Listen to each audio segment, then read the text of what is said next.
না, দ্বন্দ্ব তো মাত্র শুরু। দ্বন্দ্ব তো মাত্র শুরু। এই দ্বন্দ্ব সংঘাত তো এটা মাত্র শুরু। এটা চলবে অব্যাহত গতিতে। সামনে নির্বাচন, আপনাকে মনে রাখতে হবে, পাওয়ার পলিটিক্স। ঠিক আছে? এখন আপনি ব্যাপারটা তো এরকম নয় যে গণ অভ্যুত্থান হয়ে গেছে, সামনে একটা নির্বাচন হবে, সেই নির্বাচনে আপনি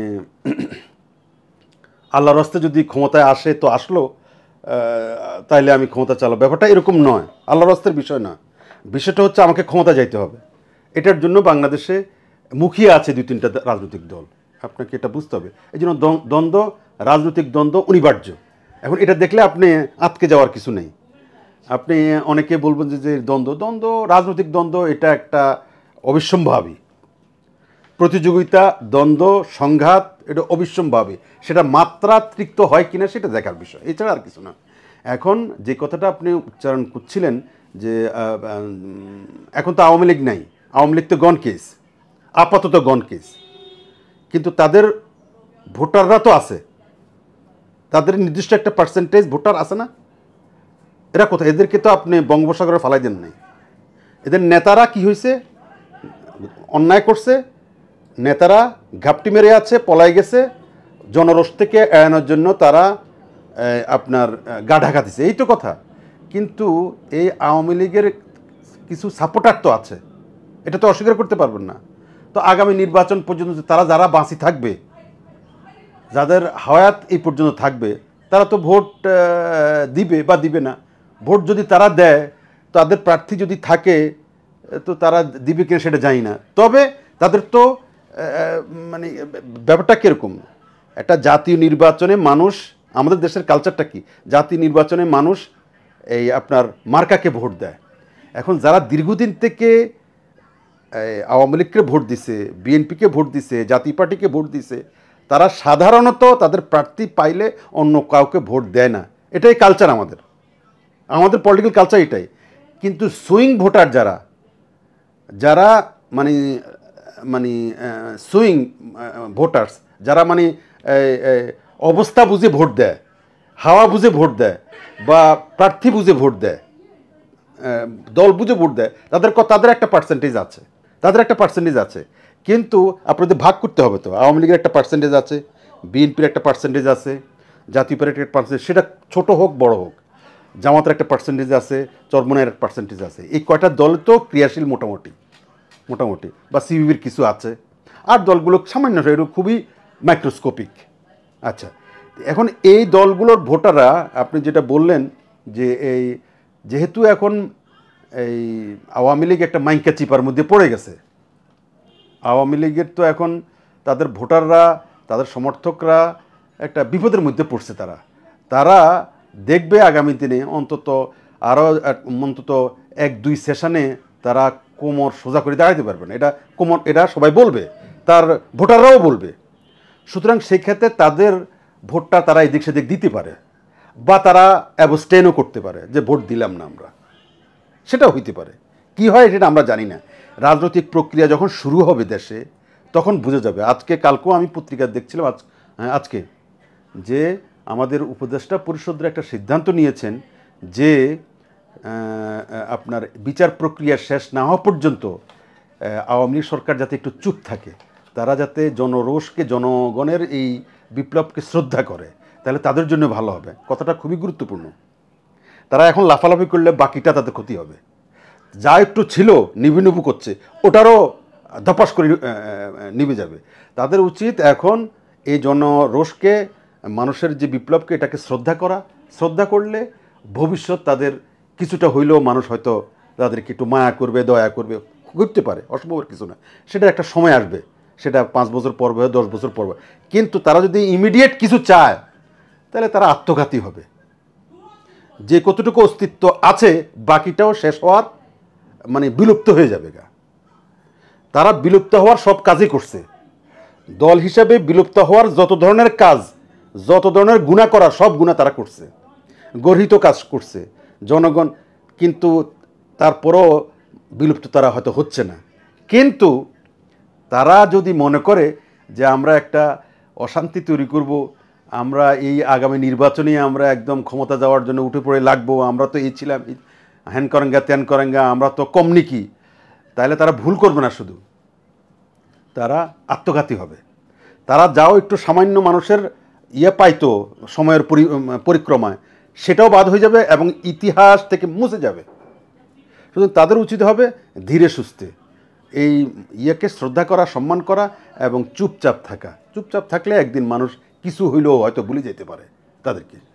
এখন আপনি যেটা বললেন যে বিএনপি এবং জামাতের মধ্যে যে দ্বন্দ্বটা, খুবই স্বাভাবিক দ্বন্দ্বটা। না, এটা খুবই স্বাভাবিক। আওয়ামী লীগ, জামাত, এবং এখন তো মাঠে পাওয়ার বিডার হচ্ছে বিএনপি এবং জামাত, ঠিক আছে? জাতীয় পার্টি অনেক দূরে আছে আপাতত। জাতীয় পার্টি নানা কারণে, জাতীয় পার্টি আজকে থাকতো 1 নম্বরে, এই পরিবর্তন পরে জাতীয় পার্টি থাকতো 1 নম্বরে। সেটা জাতীয় পার্টির নানা মানে ভুল বলেন, শুদ্ধ বলেন, যাই বলেন, কারণে জাতীয় পার্টি ব্যাকওয়ার্ডে আছে। তাহলে এখন কি হবে? এখন আছে জামাত আর বিএনপি। জামাত তো চাইবেই তারা ক্ষমতা, যেহেতু তারা পাওয়ার বিডার নিজেদেরকে মনে করে, তারা অত্যাচারিত নির্যাতিত হয়েছে, তারা মনে করতেছে যে এই সরকারকে যারা উৎখাত করেছে, আওয়ামী সরকারকে, সে ছাত্র সমাজের আশা আকাঙ্ক্ষা যে আছে সেটার সাথে জামাতই একমাত্র তাদের আশা আকাঙ্ক্ষা পূরণ করতে পারে, এই ধরনের একটা চিন্তাভাবনা জামাতের আছে। সর্বোপরি জামাত মনে করে যে তাদের রাষ্ট্র পরিচালনার সমস্ত ম্যানেজমেন্ট, সমস্ত সেট আপ তাদের আছে। আরও মনে করে জামাত যে বিএনপিকে তো মানুষ দীর্ঘদিন দেখছে, আওয়ামী লীগ তো এখন আর নাই, তো বিএনপিকে তো এমন নয় যে আওয়ামী লীগের আগে তো বিএনপি ছিল, তো বিএনপিও তাদের জন্য তেমন আপনার অনেকটা মাকাল ফলের মতো, বিএনপিটাও অনেকটা মাকাল ফলের মতো মানুষের কাছে তো এরকম আছে। এখন এই বিএনপি সংশোধিত হয়েছে কি না এটা মানুষের কাছে এখনও পরিষ্কার নয়, এটা একটা কথা। বিএনপি কি আগের বিএনপি না সংশোধিত বিএনপি, সেই পরীক্ষাও তো এখনও তারা দেয়নি। তো এটা নিয়ে মানুষের একটা ধোঁয়াশা আছে। সর্বোপরি এই পরিবর্তনের সময় বা পরিবর্তনের পরে আমরা মানুষের যে আওয়াজ দেখছি, দেয়ালের লিখন দেখছি, গ্রাফিতি দেখছি, পত্রপত্রিকায় আলাপ আলোচনা দেখছি, এতে করে বোঝা যাচ্ছে যে মানুষ যারা বিপ্লবটা পরিবর্তনটা আনছে তারা এই মুহূর্তে তারা যে বিএনপি ক্ষমতা আসুক এটা দলে দলে চাচ্ছে, এমনও কোনো আভাস ইঙ্গিত আমরা দেখছি না, আভাস ইঙ্গিত আমরা দেখছি না।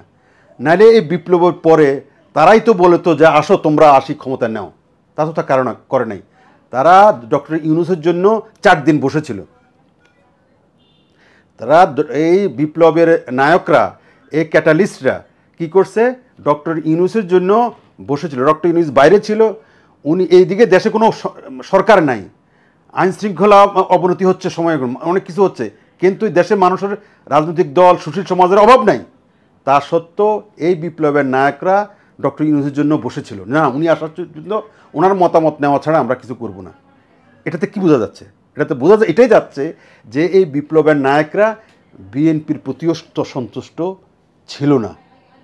আমি জানি না ভবিষ্যতে আর থাকবে কি না, বাট তখন ছিল না। এখন যদি বিএনপি সংশোধিত হয়ে আসে, হ্যাঁ, তারা মনে করে যে বিএনপির এখন তাহলে সেটা অন্য কথা। যেহেতু বিপ্লবের সময়, বিপ্লব পরবর্তীতে তারা বিএনপিকে আহ্বান করে ক্ষমতা বসায় নাই, বিএনপির তো একটা অংশগ্রহণ থাকতে পারত। বরঞ্চ কোনো কোনো জায়গাতে বিএনপির অংশগ্রহণে বা বিএনপির বিভিন্ন জায়গাতে চাঁদাবাজি এগুলো দেখে এরা কঠোরভাবে প্রতিবাদ করছে এবং ব্যাপকভাবে তারা বলছে যে তাদের স্লোগানটা তো একটা দেখছি আমরা, যে মানে নৌকা ধানের শীষ, 2 সাপের 1 বিষ, এই শব্দগুলো আমরা দেখছি, তো স্লোগান তো দেখছি। তার মানেটা কি? তার মানেটা হচ্ছে তারাও দেখতে চাচ্ছে যে অন্য একটা শক্তি, এবং সেই শক্তি কে সেটা আমরা আমাদের কাছে এখনো পরিষ্কার নয়। কিন্তু জামাত মনে করতেছে যে তারা এই বিপ্লবী ছাত্রদের আশা আকাঙ্ক্ষা পূরণ করতে পারবে, তাদের যে নতুন চেতনা, তাদের যে ইচ্ছা অনিচ্ছা, এটার প্রতি জামাত মনে করে যে তারা তাদের এই আশাকে পূরণ করতে পারবে। এই জন্য তারা এককভাবেই আপনার পাওয়ারে যাওয়ার চেষ্টা করতেছে, যার জন্য এই দ্বন্দ্বটা দেখা দিছে। আপনি দ্বন্দ্বটা দেখা দিছে কেন? একজন জামাতের সাথে বিএনপি, জামাত বিএনপি, তার মানে একজোটে ছিল। তো এখন তারা জোট এটা আর মানতে চায় না বলে তাদের বডি ল্যাঙ্গুয়েজে বোঝা যাচ্ছে। তারা মনে করছে আমরা এখন একাইতে 100, আমরা নিজেরাই পারি এখন ক্ষমতায় যাইতে, বিএনপির আর লাগবে না। তাছাড়া এখন পরিবর্তিত পরিস্থিতিতে আমরা চেষ্টা করতে তো অসুবিধা নেই, আমরা সেই চেষ্টা হয়তো জামাত করছে। এবং এই রাজনৈতিক প্রক্রিয়া, এই দ্বন্দ্ব এখন শুরু হয়েছে। যেটা ওবায়দুল কাদের বলতো যে খেলা হবে, খেলা তো এখন হবে, রাজনৈতিক খেলা হবে তো এখন, ক্ষমতার লড়াই, পাওয়ার প্লে।